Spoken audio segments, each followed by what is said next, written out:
ভোক্তারে তেল পাবে না আমরা বলি নাই, আমরা বলছি যেই ক্রাইসিসটা হয়েছে এ বিষয়ে তদন্ত করব, যে আজকেই আমরা তদন্ত কমিটি করব।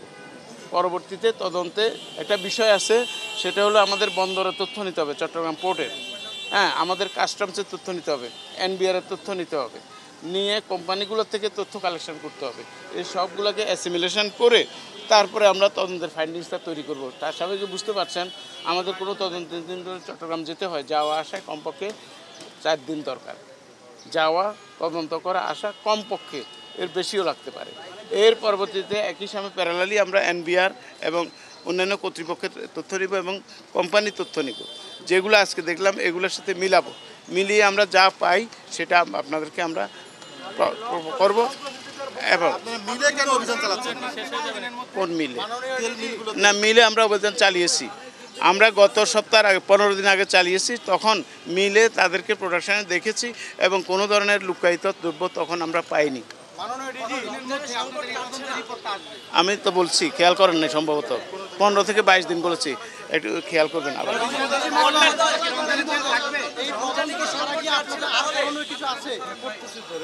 এই যে আজকে গেলাম, এটাও একটা করণীয় না, এখন না, ভোক্তাদের মানে একটা যখন প্রতিষ্ঠানের বিরুদ্ধে তদন্ত করতে হয় আর ব্যক্তির বিরুদ্ধে তদন্তর একটা পার্থক্য আছে। এই আপনাকে যদি আমি দায়িত্ব দেই, আপনাকে দায়িত্ব দেই, মনে করেন না, ওনার কথার উত্তর দেই, উনাকে যদি একটা প্রতিষ্ঠানের বিরুদ্ধে দায়িত্ব দেই, আপনারা এর থেকে কম সময় পারলে তো আমার ভালো কথা, আপনি কোনো উপায় দিলেন, আমি চাই না। ওই উত্তরটা দিয়েছি আমি, এই উত্তরটা অন্য কথা বলি। ভোক্তারে তেল পাবে না আমরা বলি নাই, আমরা বলছি যেই ক্রাইসিসটা হয়েছে এ বিষয়ে তদন্ত করব।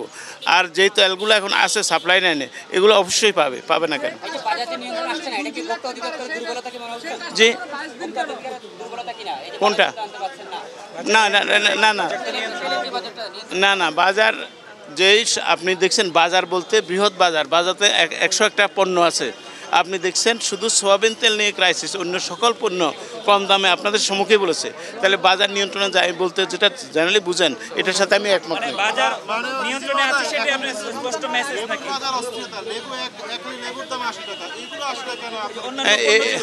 আজকে তো পহেলা রমজান শুরু হয়ে গেছে, আমি আপনাদেরকে এত মানুষ একটা শেষ প্রশ্ন করেন, কমন প্রশ্ন। এই যে আজকে মনে করেন আপনারা যেভাবে মাঠে নামছেন, আজকে থেকে আপনি বলতেছেন যে 15 দিনের ভিতরে, 15 দিন পরে তো স্যার মানুষজন অনেক সময় অনেকে 15 দিন পরে আমাদের প্রশ্নের উত্তর দেন, আমাকে বলি আপনি শুনেন। হ্যাঁ, আমরা টেলিভিশনে করেন ডিজির মধ্যে এখনো কিন্তু সবজির বাজারে লেবু, বেগুন এই সমস্ত জিনিসের দাম। আচ্ছা, একটা জিনিস আমরা মাথায় রাখি, আবার শুনছি, সেটা হলো যে সবজিটা একটা মৌসুমি পণ্য, 12 মাসে সবজি ফলে না।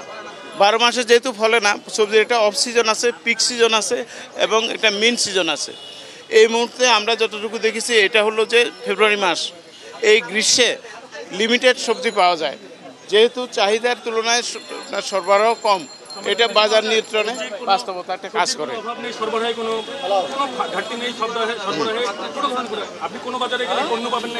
না, এটা আমিও বলছি না।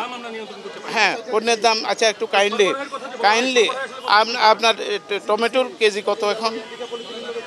পণ্যের দাম সরকার নিয়ন্ত্রণ 40 টাকা, 20 টাকা, আর 20 এবং 40-এর মাঝে 30 বলি। টমেটো পিক সিজনে যখন আমরা বলি তখন কততে খাই আমরা? 120-40 যায়। তাহলে টমেটোর দাম ঠিক আছে। আলুর দাম, ফুলকপির দাম কত এখন একটা পিস? আমি আজকের কথা জিজ্ঞেস করি।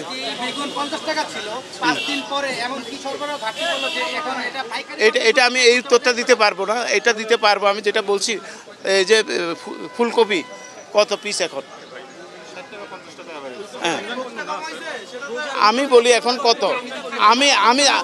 আমি রমজান পড়ল বলি নাই, পণ্যের দাম যেভাবে আপনারা বলছেন, কিছু পণ্য এরপরে অ্যাভেলেবেল আছে, যেটা বলছেন অ্যাভেলেবেল আছে